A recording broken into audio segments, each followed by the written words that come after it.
a more effective approach? The problem we have, I'm not a lawyer, but one of the problems I see in our constitution is that we copied too much from the American system. Okay. Then remember, before we got the American system, we had the British system. So we had this mixture with the Westminster where there is real opposition that goes to parliament. You have seen the prime minister question time. Yeah. But in the American system, we don't seem to have that vibrant opposition. We have parties being the image of the opposition. So I think we need to make that probably official, so that we have an office of the opposition. Because if I'm the leader of the opposition, protected by the constitution and the rules of this country, then I can be more bold. I may not even need to go to the streets because I have a forum where I can give my views in parliament and be heard. And the president or other people listen to me. But as we stand now, we don't know whether it's opposition or not. In fact, if I ask anybody here who is the leader of the opposition, you tell me it is Raila. But Raila is not in parliament.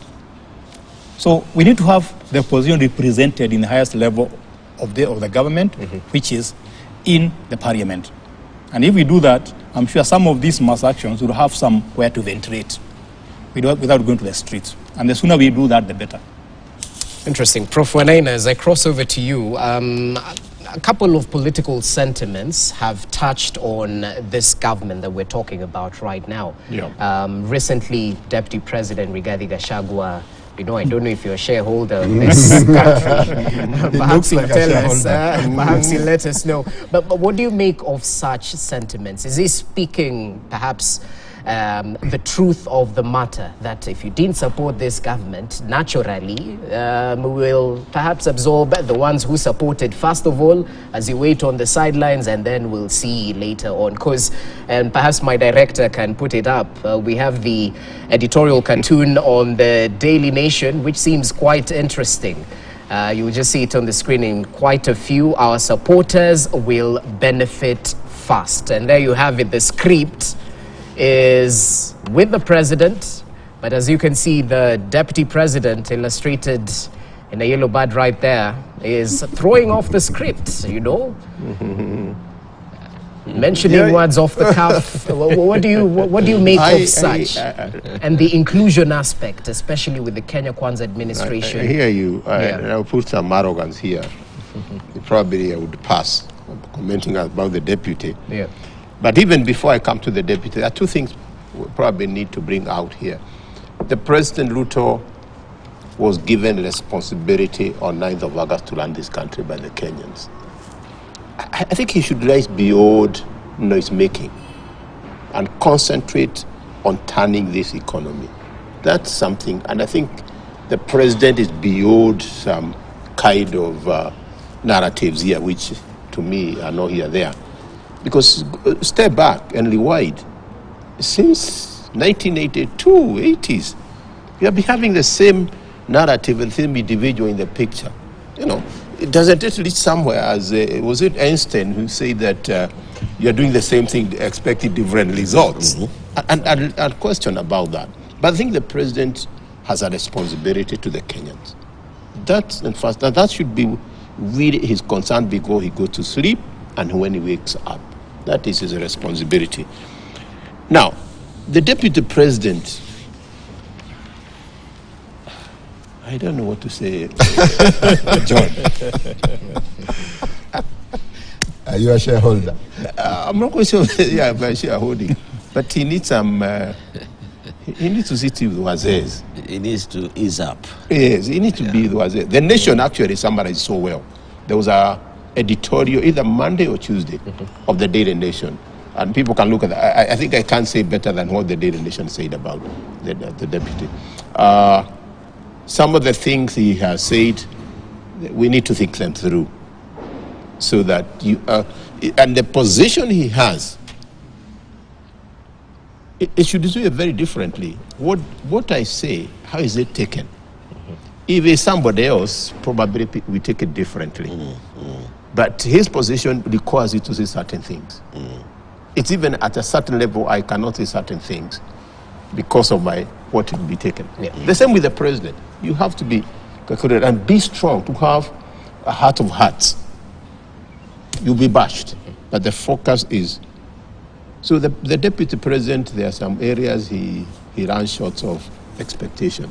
That's how I would summarize it.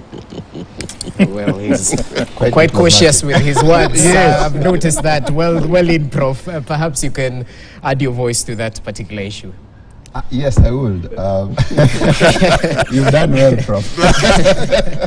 No, when you talk of people being a mzee, having an EBS, you have to be a bit careful what you say. Exercise caution. Absolutely. Yeah. Okay. Well, first of all, let me start the conversation from where I left it. You never gave me an opportunity to get back after he had dissociated himself with my statement. Yeah, you said there's no Kenyan bits about this. What I said about especially the issue of production, and I think Prof has touched on it very effectively, is that we need to think solution. When I look at the KK manifesto, it's a very strong one. In fact, in all honesty, I still think it was the most superior in that election because it was focusing on agriculture and it was focusing on micro and small KK enterprises. means Kenya Kwanza. Yes. Not the American no. KKK. That's You might be off target. That's the KKK. I mean the Kenya Kwanza manifesto. And so these two things would ensure that there is, one, adequate production, and two, in that production process, then we expect that there will be employment created. That would also lower our dependence on imports. When you look at, for example, Moses Kuria's plan to increase exports, his plan is mostly focused then on marketing and distribution of what has already been produced. And you look at it, there is also investment in infrastructure that promotes export.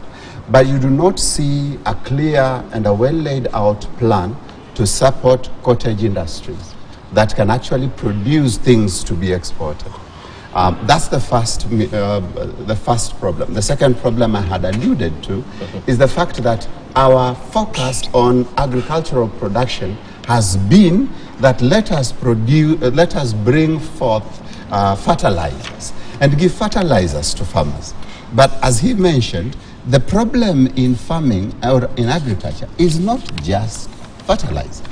There is the whole issue of storage, there is the whole issue of wastage, there is the whole issue of dependency on weather and climate that we need to address, and there is no focus, or rather there is no strategy that is running across government right now that I can tell you this one will ensure that our production is up.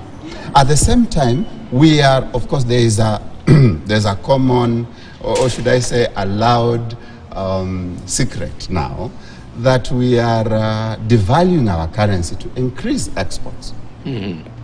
But you see, in that process, do we even have something being produced en masse that will be exported? So that when then the currency is properly devalued, we are not still dependent on imports and making the life of Kenyans a bit too expensive, but rather we are able to export. That gap is not being met as yet in terms of we are producing more, and therefore we need to devalue our currency and make what we are producing attractive to the international market. I think we have not met that need. As for, let me now come to the politics of shareholding. Briefly, yeah. It's very clear that the deputy president is a very honest man. Me, I like him. He is like Donald Trump. He will tell you the ugly truth. Deal with it as you like. But he has told you the truth of the matter. Because that is the truth of the matter. You've seen the appointments. And you've seen how, the names tell you a story. Like these ones are prioritized, then these ones are also second prioritized. The others, you can get one here, another there. It's very evident. What the deputy president said is honest and very, very evident.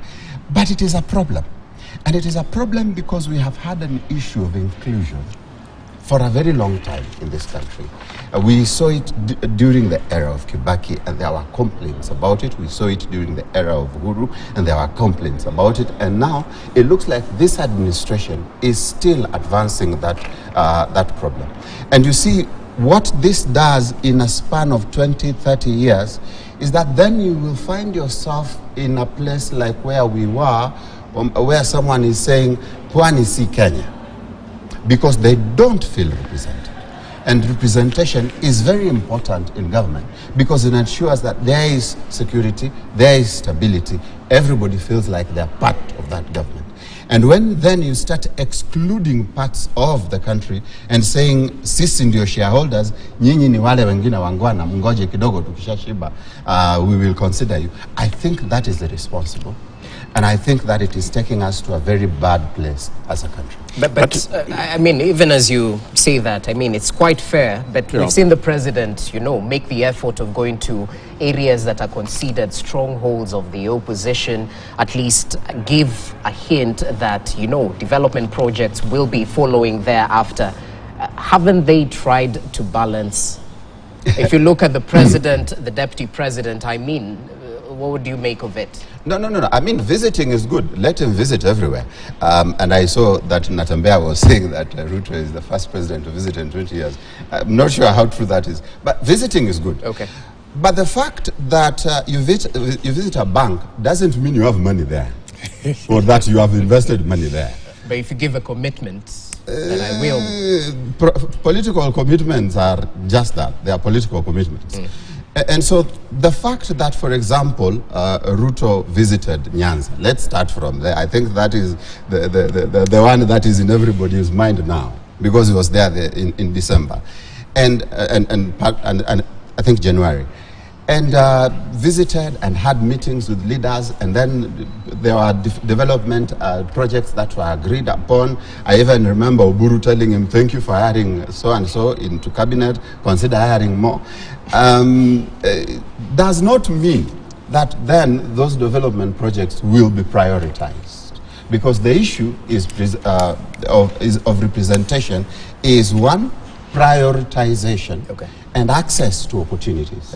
And that then tells you why, for example, the Cabinet Secretary for Transport is saying, if you don't want to go to State House and meet President Ruto, don't come to my office asking for development, because he is my boss. I mean, if you are alienating him, then alienate me as well. And which means then, if you are alienating me, it means then I will not prioritize your region for development, whether it's of roads or any kind of infrastructure.